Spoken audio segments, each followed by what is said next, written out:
Good morning students. आज हम BSc part first के फिजिक्स के फर्स्ट पेपर मैकेनिक्स में एक चैप्टर है रोटेटिंग रिलेटिव रोटेशनल मोशन।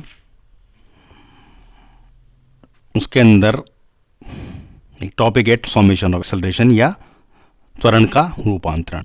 पिछले वीडियो में अपन ने वेग के रूपांतरण तक कर लिया था और जो इक्वेशन उसमें देखेंगे अगर आप तो आपको इक्वेशन नंबर 13 मिली थी। उसकी वैल्यू क्या आई थी? v equals to v dash plus omega cross r. उसी इक्वेशन को अपन इस तरह भी लिख सकते हैं, क्योंकि वेलोसिटी क्या होता है, rate of change of displacement होता है। उसको काम लेते हुए अपन क्या लिख सकते हैं, d are upon D t equal to D dash upon D T plus omega cross, और ये ब्रैकेट क्लोज करके आर के ऊपर ऑपरेट करा दिया। तो इस तरह से क्या मिल गया कि d upon D t equal to D dash upon D T plus omega cross r is an operator. एक तरह का ये संकारक है। इस ऑपरेटर को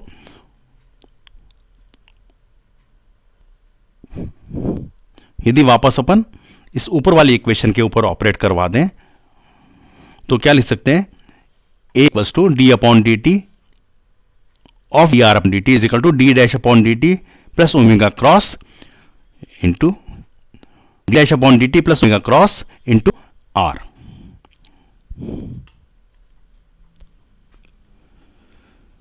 इसको अपन ऐसे लिखते हैं,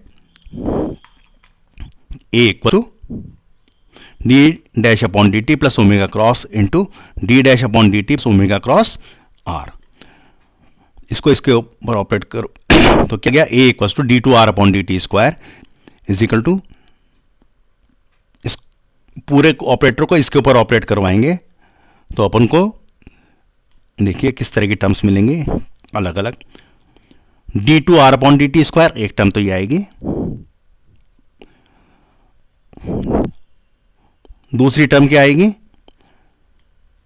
to omega cross t dash r upon D t, और एक टर्म क्या आएगी, ओमेगा क्रॉस आर। ये मान लीजिए इक्वेशन नंबर 14 है।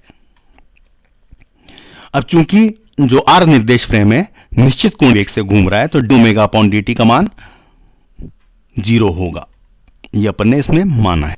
वो माना क्या है ही ना, ओमेगा अपन कांस्टेंट मान के चले शुरू से। तो अपन क्या लिख सकते हैं, A equals to A dash plus omega cross we dash plus omega cross R. ये मान लीजिए क्वेश्चन नंबर 15 है।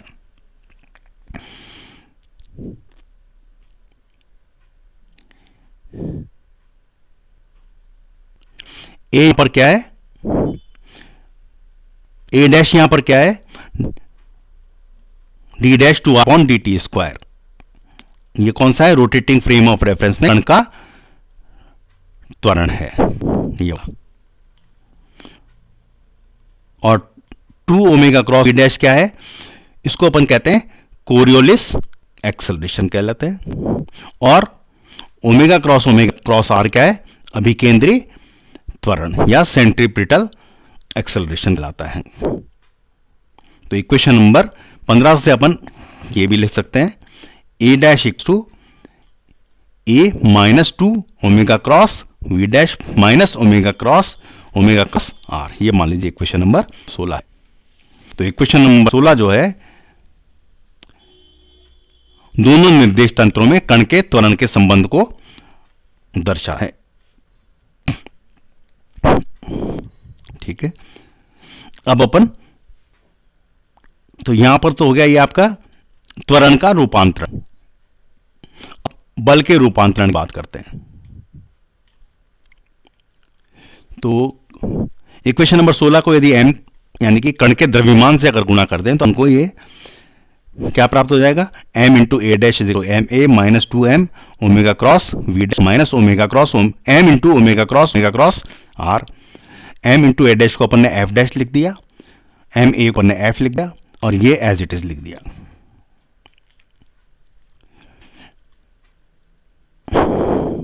ठीक है, इस इक्वेशन को अपन ने एफ बराबर क्या लिया, f is equal f dash is equal to f plus f e. इस पूरी इक्वेशन को, ये जो इक्वेशन है ना ये वाली, इसको अपन ने क्या लिख दिया, f dash equal to f plus f e. F dash यहां पर क्या है, एफ बराबर एम इंटू ए डैश, यानी कि घूर्णी निर्देश तंत्र आर में कण के ऊपर लगता हुआ बल। एफ क्या है, स्थिर निर्देश तंत्र में एस में आरोपित बल, कण के ऊपर जो जड़त्वीय निर्देश फ्रेम अपन ने प्रारंभ में मारा उस पर लगता हुआ, उस पर जो बल लग रहा है वो है। और minus m into omega cross r क्या है, अपकेंद्रीय बल है, सेंट्रीफ्यूगल फोर्स है। यह निर्देश तंत्र में के घूर्णन के कारण कण पर लगा प्रतीत होता है। अर्थात ये क्या हो जाएगा, एक तरह का ये आभासी बल है जो कि कण के ऊपर वास्तव में नहीं लाता, बल्कि फ्रेम के घूर्णित होने के कारण कण के ऊपर लगता हुआ प्रतीत होता है। अब अपन आगे टर्म है इसके अंदर, ये वाली मेन टर्म है minus 2m omega cross we dash. ये आपका क्या है, कोरियोलिस बल है। यह बल भी एक आभासी बल होता है जो कि निर्देश तंत्र आर में कण की गति के कारण लगता हुआ प्रतीत होता है।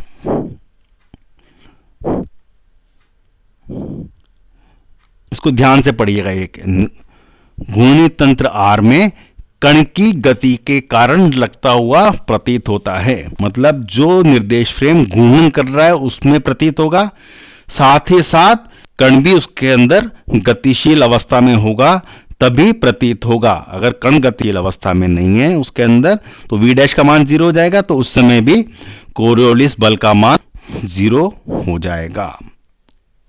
इसकी एक टर्म समझने के लिए ये आपके एग्जाम के अंदर भी आता है।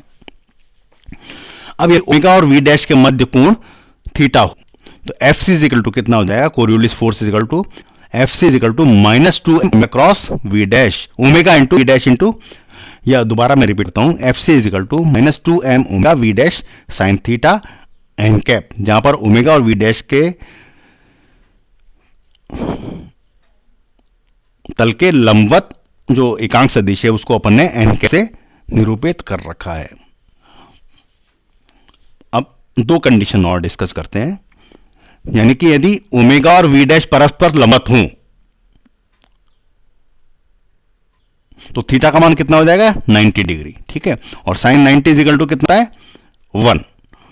तो जो एफ सी होगा वो कोरियोलिस बल का उस टाइम मान अधिकतम होगा, थीटा की वैल्यू जब 90 डिग्री होगी, और वो किस बराबर, f c maximum is equal to minus 2m v dash into n cap. और यदि ये वाला, और यदि ओमेगा और वी डैश परस्पर समानांतर हो अर्थात थीटा बराबर 0 हो जाए तो कोरियोलिस बल कितना हो जाएगा, थीटा का मान 0 किया तो थीटा की वैल्यू कितनी हो जाएगी, 0। तो उस समय कोरियोलिस बल का मान न्यूनतम हो जाएगा और वो किसके बराबर होगा, 0 के बराबर। तो एफ सी कितना हो जाएगा, कोरियोलिस बल की वैल्यू उस टाइम मिनिमम होगी, वो 0 के बराबर होगा।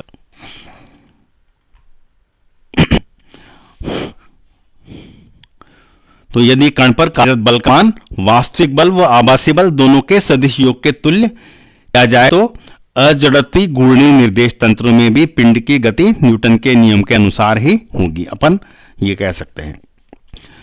एक बार और मैं ब्रीफ में कर देता हूं। पर कोरियोलिस बल आपके काफी इंपॉर्टेंट टॉपिक है। अगर आप पिछले साल के पेपर्स देखें तो ये कई बार एग्जाम में आ चुका है। और यदि कोरियोलिस बल आपसे पूछा जाता है तो आपको ट्रांसफॉर्मेशन ऑफ कोऑर्डिनेट्स बताएगा थोड़ा सा पहले, फिर वेलोसिटी का ट्रांसफॉर्मेशन करेंगे, उसके बाद ट्रांसफॉर्मेशन ऑफ एक्सेलरेशन, उसी स्टेप्स में आगे बढ़ते हुए ये पूरा डेरिवेटिव, ये आपका कंप्लीट क्वेश्चन हो जाता है, करने पड़ेंगे। एक बार और बता दूं, कोरियोलिस बल कब लगेगा, जबकि फ्रेम रोटेट करे और रोटिंग फ्रेम के अंदर कण गतिशील अवस्था में हो। मैं ये रिपीट करूं एक बार, तभी यह बल लगता हुआ प्रतीत होगा। और इसका मान अधिकतम कब होगा, जबकि ओमेगा और वी डैश परस्पर लंबवत हों तो कोरियोलिस बल का मान अधिकतम होगा, और वो किसके बराबर होगा, -2m omega into v dash into n cap.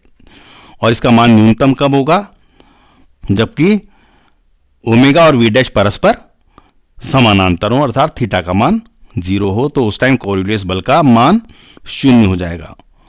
तो क्वेश्चन जो आता है, कोरियोलिस बल को डिराइव करना भी आता है, प्लस साथ में जो रिजल्ट्स है ना, ये मेन इंपॉर्टेंट है। आधा मतलब जितने नंबर का क्वेश्चन है उसका लगभग 1/3 पार्ट ये जो रिजल्ट्स है ना, इसको डिस्कस करना होता है, इसलिए यहां तक आपको करना है। बस आज के लिए इतनी, इसके आगे नेक्स्ट टर्न पे लेंगे।